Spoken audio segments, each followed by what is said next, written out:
Welcome to the Power of Purity podcast, the show that empowers men to experience their sexual gift in a healthier way. Now here's your host, Tony Ingracia. Hey guys, Tony here with the Power of Purity podcast, and thank you so much for being with me today.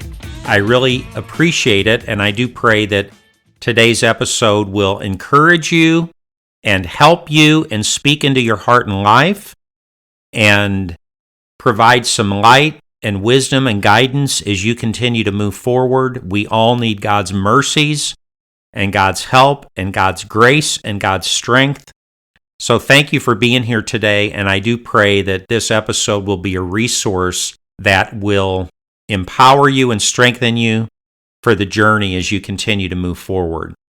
Well, if you were with me last week, you know that I began a new little series here that I entitled Managing Triggers, and I'm using the metaphor of a gun here because every gun has a trigger, and we learned last week that the trigger is an incredibly important part of any weapon, right? It's the dangerous part because if you pull that trigger, it's going to unleash this incredible, massive power and explosion, the discharge of the firearm.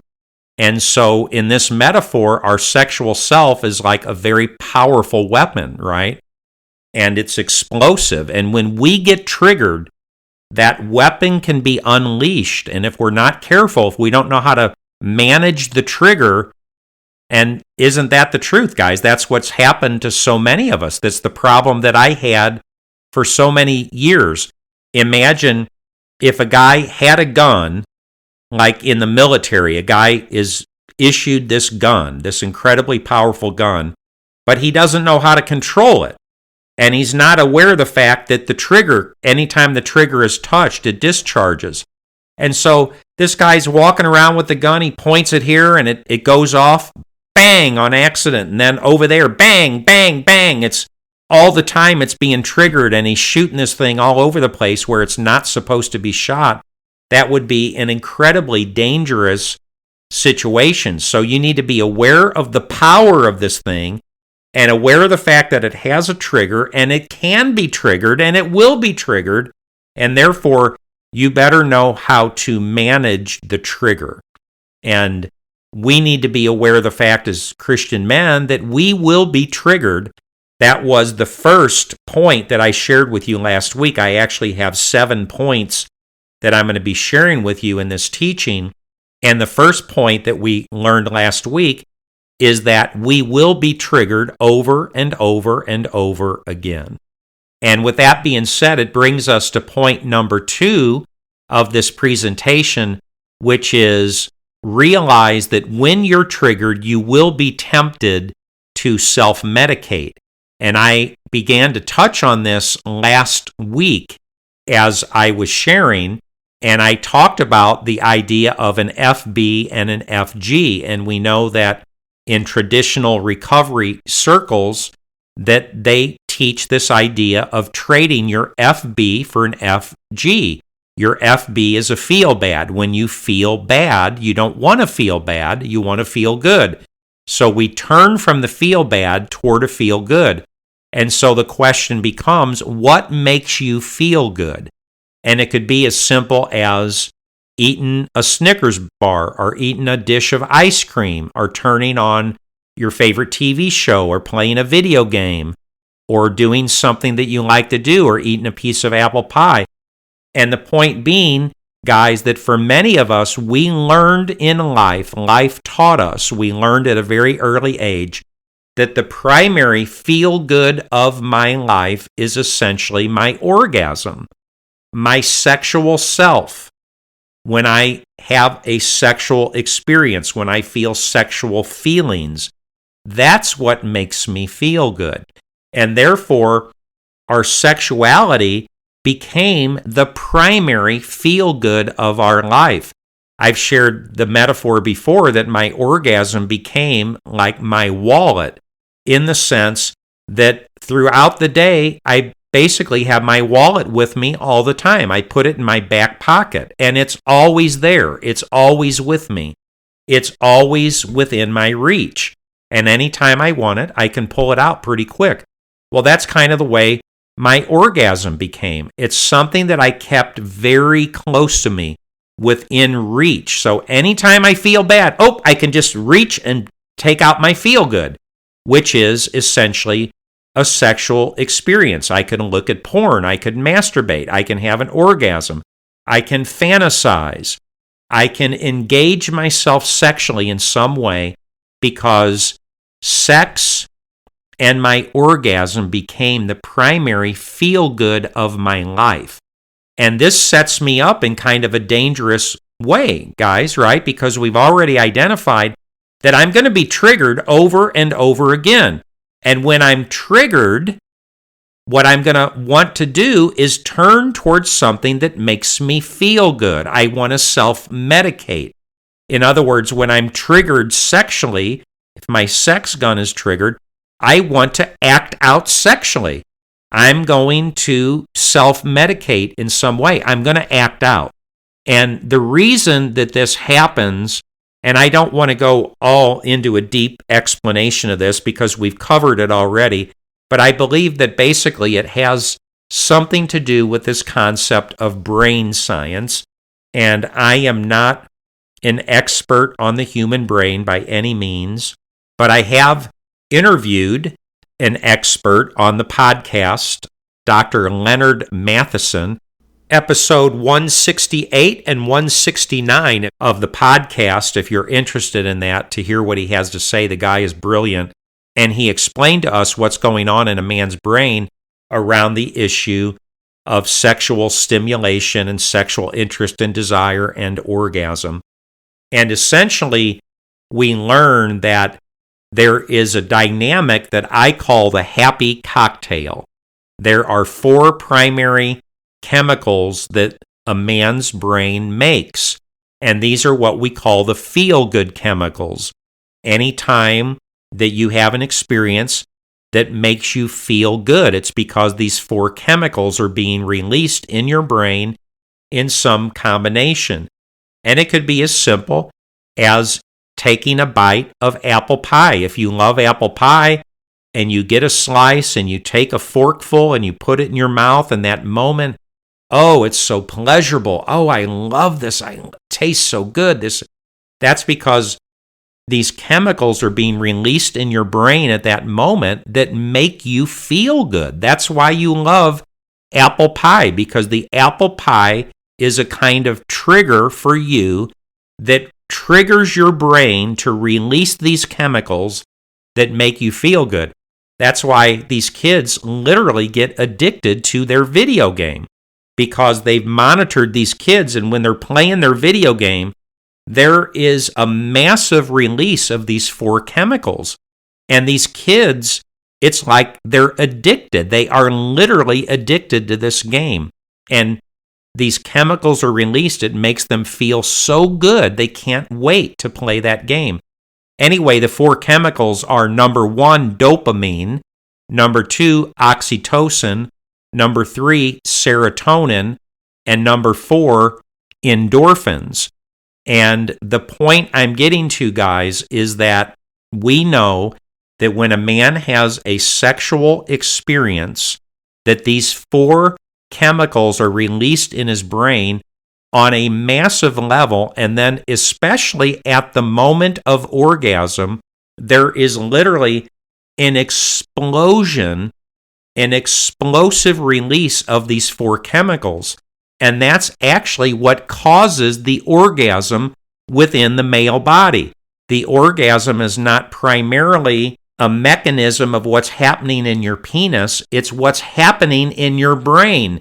Because what's going on with your penis triggers your brain to have this explosion, to release a huge flood of these 4 chemicals, dopamine, oxytocin, serotonin, and endorphins, in such a huge amount that your body cannot take it. Your brain cannot take it. It literally like short circuits your brain and your body for several extended moments.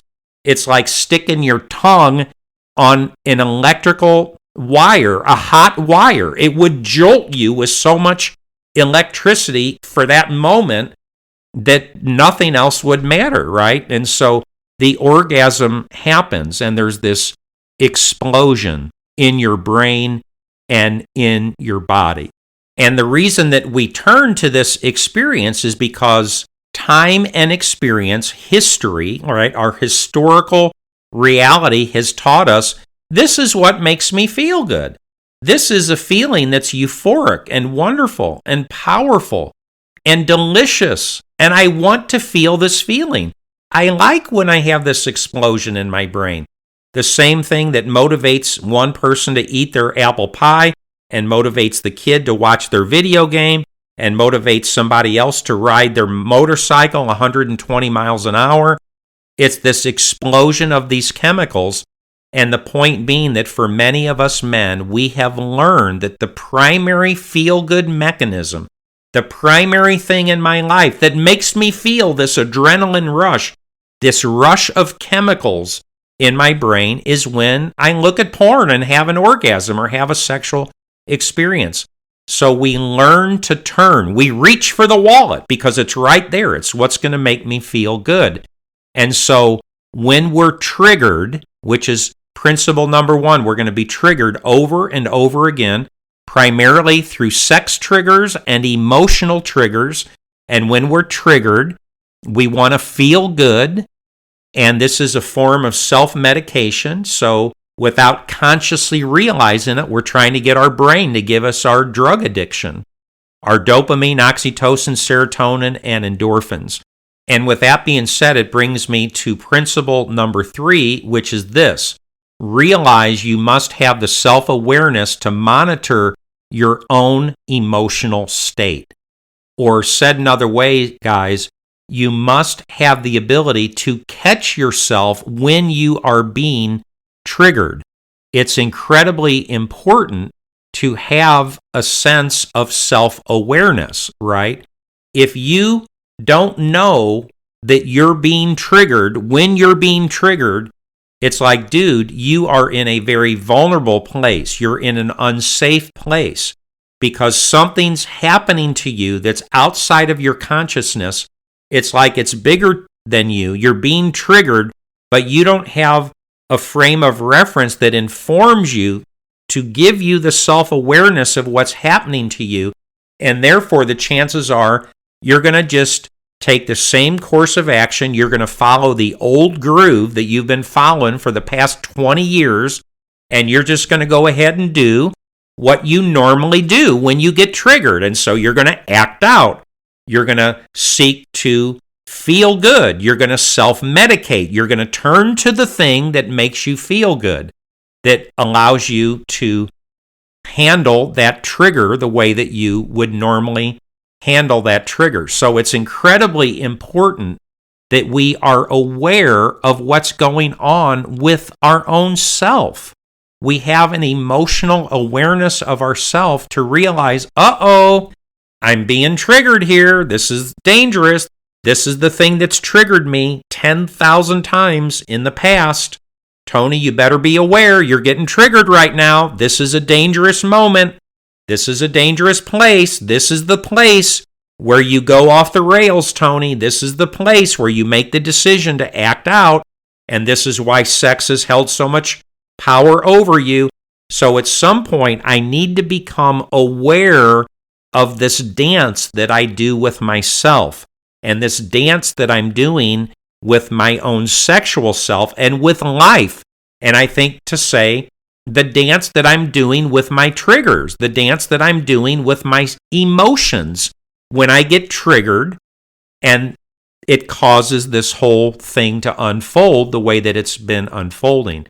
And another way to talk about this, you guys, has to do with the concept of what's called emotional intelligence. And let me just read you a definition of emotional intelligence. It's the capacity to be aware of, to control and express one's emotions, and to handle interpersonal relationships judiciously and empathetically. Let me read that one more time. Emotional intelligence. the capacity to be aware of, to control and express one's emotions, and to handle interpersonal relationships judiciously and empathetically. Now, let me explain that the best I can in my own kindergarten terms. It's incredibly important that we have emotional intelligence, you guys. This speaks of the ability to be tuned into what's going on in your emotions within your own self, to have an emotional self-awareness, or what we might call an emotional intelligence. And it's important to notice that emotional intelligence concerns not just being able to detect what's going on with your own emotions and to be aware of that, but also what's going on in the emotions of other people around you within the context of your relationship. So, for example, could you imagine how terrible it would be if a person had no emotional intelligence and they didn't even have the ability or the self-awareness to know what was going on the inside of their own self when it comes to their emotions? So let's say a particular guy is in a situation and he's getting angry. And there's a kind of anger scale from 1 to 10. And 10 is, dude, you're getting dangerous. And you're about to do something really terrible and irrational and unacceptable. So you better have emotional intelligence, a framework that informs you, or kind of like the blinking light on the dashboard of your car. When something is about to go wrong, it begins to blink, saying, warning, warning, so that this man, if he has emotional intelligence, when his anger is escalating from a 4 to a 5, then a 5 to a 6, then a 7, that the blinking light goes on, warning, warning, dude, you're getting really angry right now. You better tone it down. You better step away. You better take a break. You better take a time out. Like, if he's not even aware what's going on within his own self, with his emotions, he's so out of touch with himself that he can't even identify what's going on, then he's just going to escalate from 7 to 8 to 9 to 10, and he's out of control because he has no emotional intelligence. So it's very important for us to have emotional intelligence and the ability to have an awareness that informs us what's going on with me right now, what's going on the inside of me. And not only with me, but with other people. Could you imagine if there was a guy in a relationship, let's say he's a married man, and he's like emotionally deprived. He's emotionally deficient. He can't read the signals. He has no discernment to identify the emotional state of the other person. So this guy's wife is really upset. He's hurt her feelings, or she's upset, she's angry, something's going on, but he doesn't have a clue because he has no emotional intelligence. It's like emotional radar. He can't sense where she's at. So he just keeps going on, saying what he's saying or doing what he's doing. Completely unkind and insensitive. He's not tuned in. So this dude is like a bull in a china shop.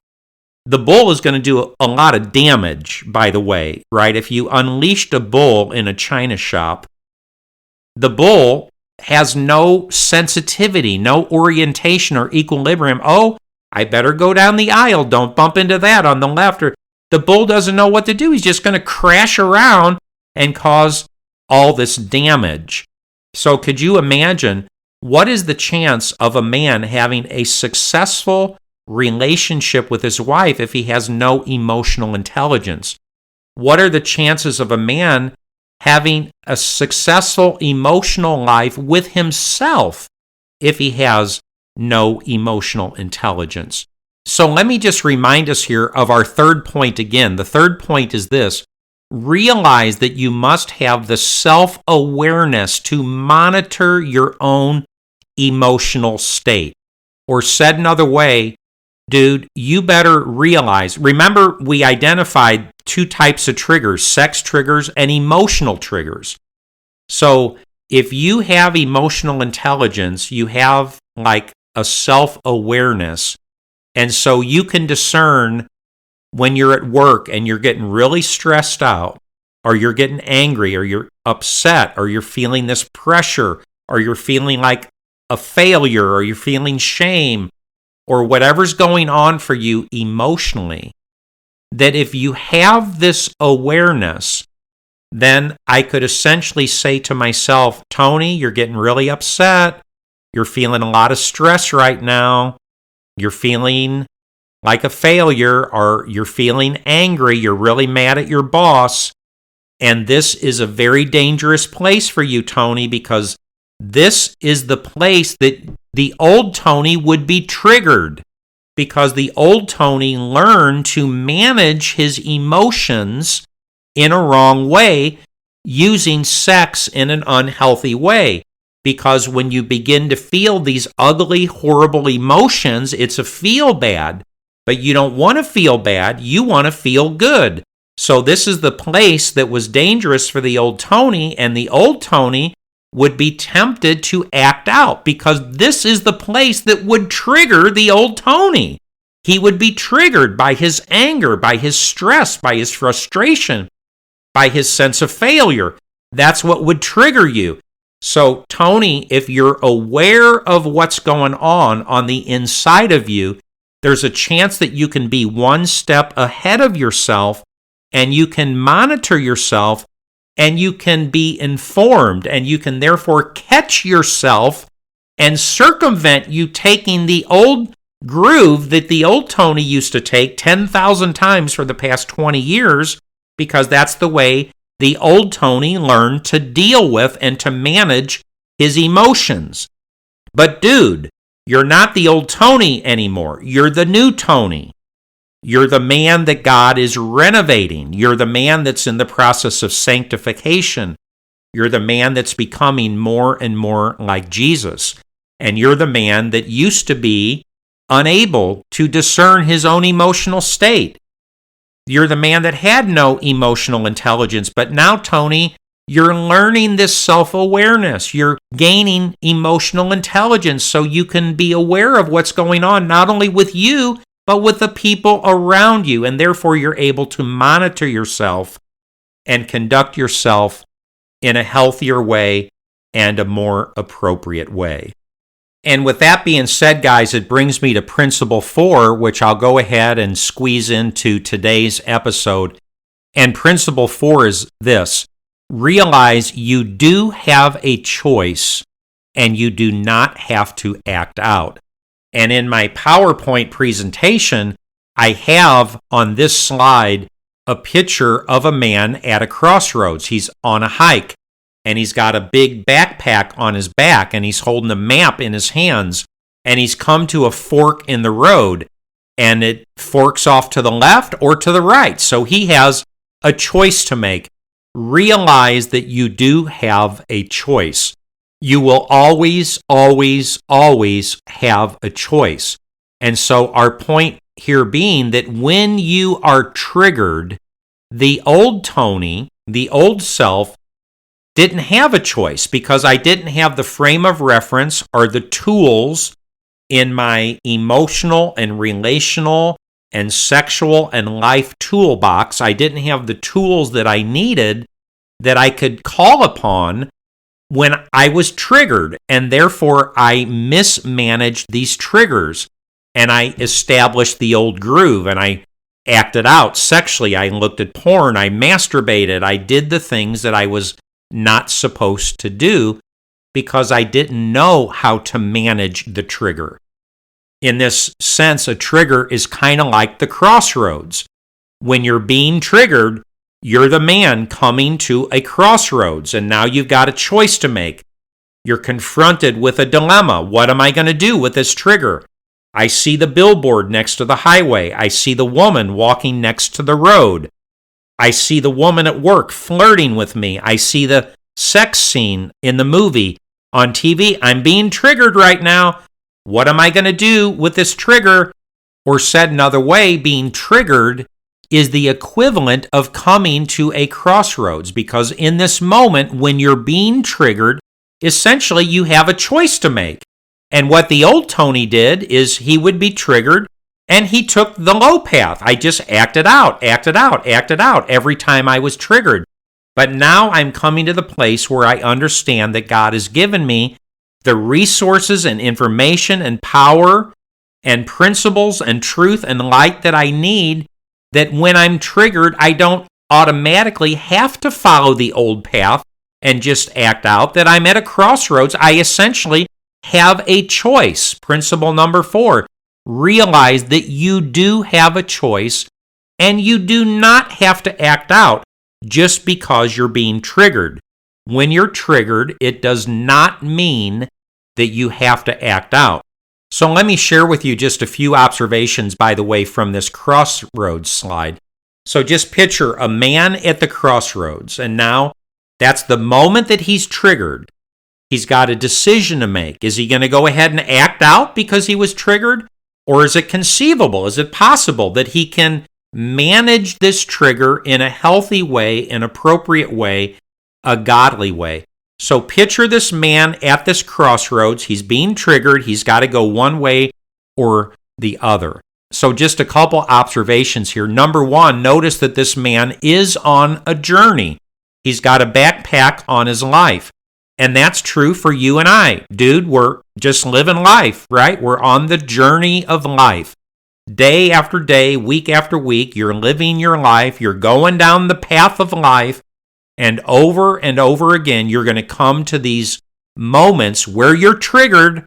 All of a sudden, there's a crossroads. You got to go one way or the other. So you are on this journey. My second observation is that in this photo, the man has a map in his hands, which means that he does have a sense of where he's going. He has a destination in mind. He has a preferable place that he wants to end up. So, in other words, there's a right way and there's a wrong way for this man to go when he comes to this crossroads. At the moment that he's triggered, there's a right destination and a wrong destination. The third observation is that the man will come to many crossroads over and over again. The fourth observation is that there's a high road and a low road, or said another way, there's a right choice when you're triggered. When you come to the crossroads, there's a right choice and there's a wrong choice. There's a choice that's a choice of righteousness and consistent with the character and the heart, the mind, and the person of who God is. And there's a choice that's inconsistent with who God is, and that is a sin. So there's a right choice and a wrong choice. And my fifth observation is that the right choice is not always necessarily the easy choice. We've worn a path, we've established a groove consistent with the wrong choice. For the past 20 years, I haven't done this very well. I've been triggered and triggered and triggered and triggered and triggered and triggered and triggered over and over again. Every day, every couple days for the past 20 years. And when I've been triggered, I've trained myself to act out and to act in an ungodly way and to make bad decisions and to click on the link and to look at the pornography and to masturbate and to act out or to have the cyber sex or to do whatever it is that I do when I've been triggered and I haven't handled my triggers or managed my triggers in an appropriate way. So, to do the wrong thing is often the easy thing to do because that's what I'm used to doing. So, doing the right thing isn't always the easy thing. Sometimes it's the hard thing. So when we come to this crossroads, we're going to have to face the music, guys. We're going to have to bite the bullet. We're going to have to man up. We're going to have to pull ourselves up by the bootstraps. We're going to have to train ourselves to be men of God and men of righteousness. And we're going to have to learn to begin to do the right thing, even if it's the hard thing to do. You know, the old adage, right, that water follows the path of least resistance. And that's the way that we've been in the past. I don't want to do the hard thing. I don't want to go uphill, water would say. I want to go downhill. That's the easy thing to do. Well, dude, that's why we've been in so much trouble for the past 20 years and we've been such a mess, and why sex has held so much power over us for the past 20 years, because we've been like water and we just take the low road. We take the easy path. And maybe now it's time for us to man up and to be men of God and to grow up emotionally and spiritually, and for us to be the men God is calling us to be, and for us to make the hard decisions. So we are on a fourth principle here. Realize that you will have a choice to make when you are triggered. You will have a choice to make when you come to this crossroads. And guys, I have a couple proof texts here from the Bible that I want to share with you to affirm this truth and this reality that we do have a choice.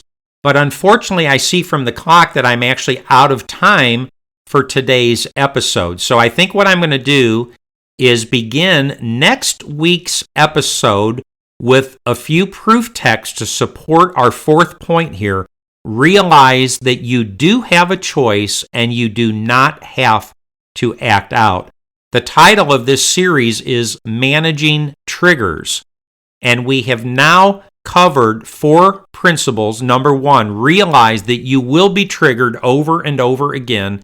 Number 2, realize when you're triggered that you will be tempted to self-medicate. Number 3, realize you must have the self-awareness to monitor your own emotional state. And number 4, realize that you do have a choice and you do not have to act out. We will continue with point 4 next week with a couple scriptures that will verify and affirm to us that we will always have a choice. I'll look forward to sharing those scriptures with you. So come back next week, guys. In the meantime, be blessed. Have a great week. Have a great day. Be strong with God. Be the man that God is calling you to be. Be a man who is committed to purity. Be a man who is committed to honor God and to honor his wife with the expression of your sexual gift. You can do this. There is a good man in you. There is a man of purity in you that is fighting to come out, and he will be the man that you are becoming, a man that will honor God and a man that will be blessed by God in Jesus' name. I'll look forward to seeing you guys right back here next week. Bye-bye now. Thanks for listening. Visit powerofpurity.org for more resources and information. And if this podcast has been helpful or encouraging, please invite a friend to listen.